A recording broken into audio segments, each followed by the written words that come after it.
Lover's Moon, a novel by Mark Leslie and Julie Strauss. Read by the authors.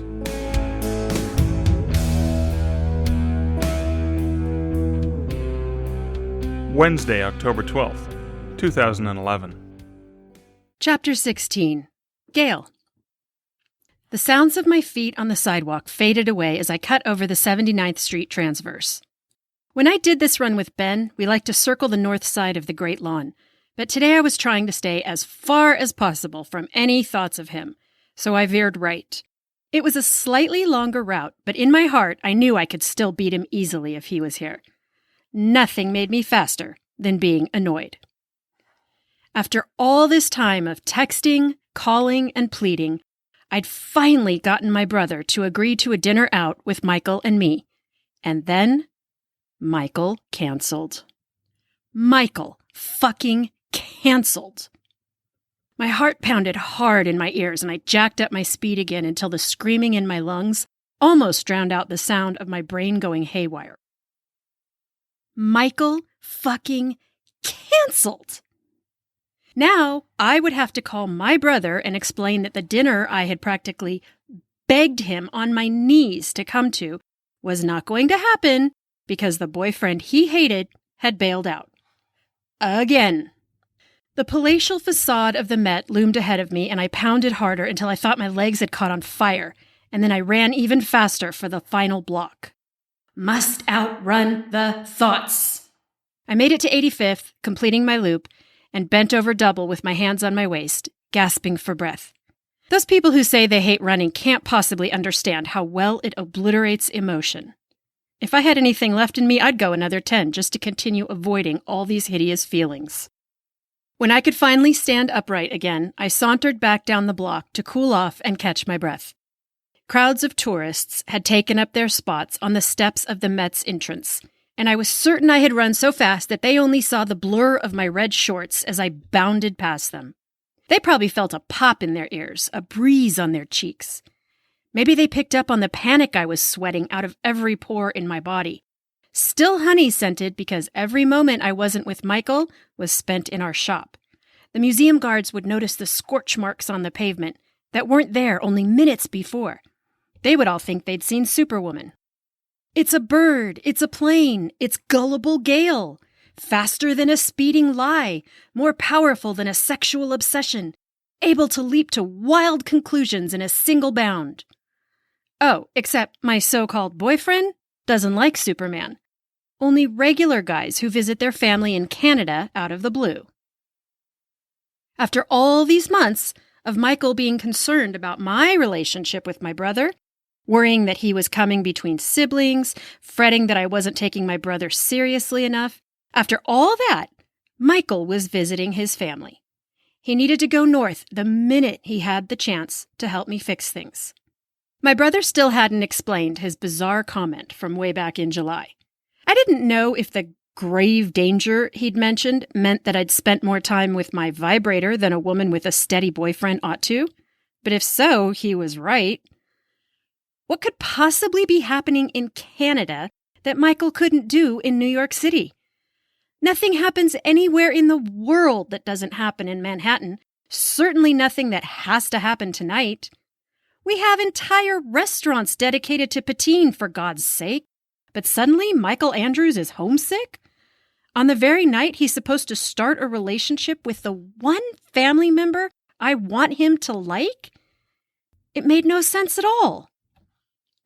The problem was, Michael never seemed to have anything to do until suddenly he did.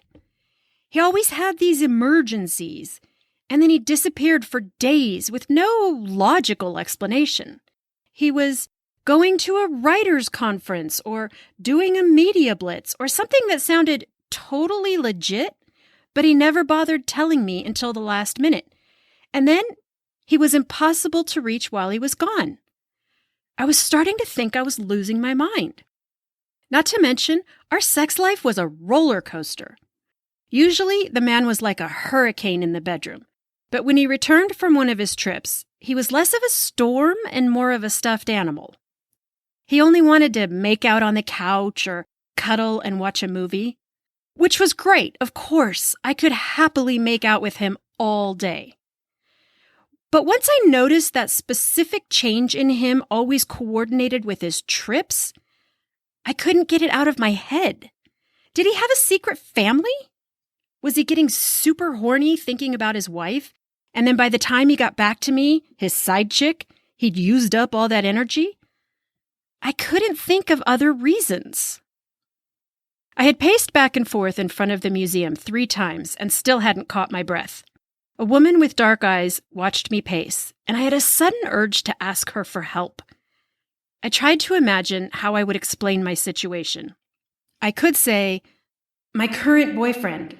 Wait, is he even my boyfriend? I don't know. We have not used that word yet. My lover? My lover? Gross. My sex partner? Let's just go with that. My sex partner, who I happen to like for way more than sex, is great when he's around. But being around seems to be really hard for him. That's what she said, the woman would reply. At least it was how I would want her to reply. I continued the imaginary conversation. Even if we don't work out as a couple, his publisher is paying me a boatload of money to keep him writing. Frankly, that cash flow is the only reason my business is staying afloat these days. I have to stay on his good side, at least until his book is finished. Don't I? Talking to a stranger in my head was useless. It was time to have a heart-to-heart with Michael. Time to ask him for the truth. This did not have to be so difficult. Wouldn't everyone be so proud of me for addressing things head-on? I pulled my phone out of the pocket of my shorts and called him. Michael's outgoing message wasn't anything particularly special. Hey there. You've reached Michael Andrews. I can't answer the phone right now. Please leave a message, and I'll get back to you. But the sound of his voice asking me to leave a message brought tears to my eyes. Why couldn't he be here with me? Why did I feel so lonely for him? Hey, it's me, I said, breathing deeply to steady myself. You really hurt me when you canceled tonight. You hurt my brother. I don't want to think you're up to no good, Andrews, but I kind of can't stop myself. I really want to talk to you. I care about you a lot, but I've been down this path before. Lies and resentments. You know about all of it. Sometimes it feels like I know nothing about you. But I want to, Andrews. We have a really good thing here. Whatever you're doing, I can handle it if you just tell me the truth. Please, can we just talk? Will you call me? I don't care what time it is. Just call me. I want to fix this. I want you. I was getting to the babbling incoherently stage of the call, so I hung up and put my phone away. That was all I could do. He would either call or he wouldn't. I didn't have any control over his response, but at least I'd have a response. With any luck, he'd call me and say, I am terrible at keeping a calendar. Let's go over this together so it doesn't happen again. Worst case scenario, he'd gaslight me into thinking that I was losing my mind or that I was a possessive bitch. Well, I suppose the absolute worst case scenario was that he did have a secret family somewhere else. But somehow, I knew in my heart that couldn't be true. Something was going on, but I just couldn't see him deceiving me to that extent. Michael Andrews might be a lot of things, but it would shock me to my core if he turned out to be a cheater. Not because I was so special, but because I honestly don't think he could bear the rudeness of it. It was totally against his nature. Unless maybe I didn't understand his nature at all? I turned down his street to catch the subway and was just starting to relax a bit. The run had been a good idea. Every time I got in my head, I could work it all out if I just moved my body. This was a problem with a simple solution. For once in my life, I was in a healthy, if somewhat confusing, relationship with a mature man. I could talk to him. We would figure this out, and I'd get the God of Thunder back in my bed in no time. After all the fury of the day, my shoulders finally relaxed. And then I saw him. Michael, in front of his building, embracing a woman with a short pixie haircut. Not just embracing her, they were practically tearing each other's clothes off. It looked almost violent. In an instant, a dozen puzzle pieces clicked into place. This woman had been in my store more than once. She had creeped me out when she asked where I was going with Michael. She'd been the one who stomped on our blanket at the park. I remembered him getting freaked out that night when he said he saw someone, and then everything went wrong when we went to bed that night. I gaped at them for what felt like hours, but was only seconds. The woman was clawing at him like an animal, and Michael wasn't even moving. I wanted to scream. I wanted to beat my hands to a bloody pulp against his building. I wanted to run over him with a car. I wanted to rip him apart with my teeth.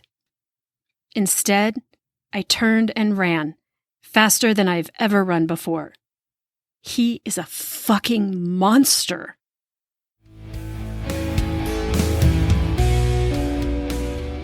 You've been listening to Lover's Moon, a paranormal romantic comedy by Mark Leslie and Julie Strauss.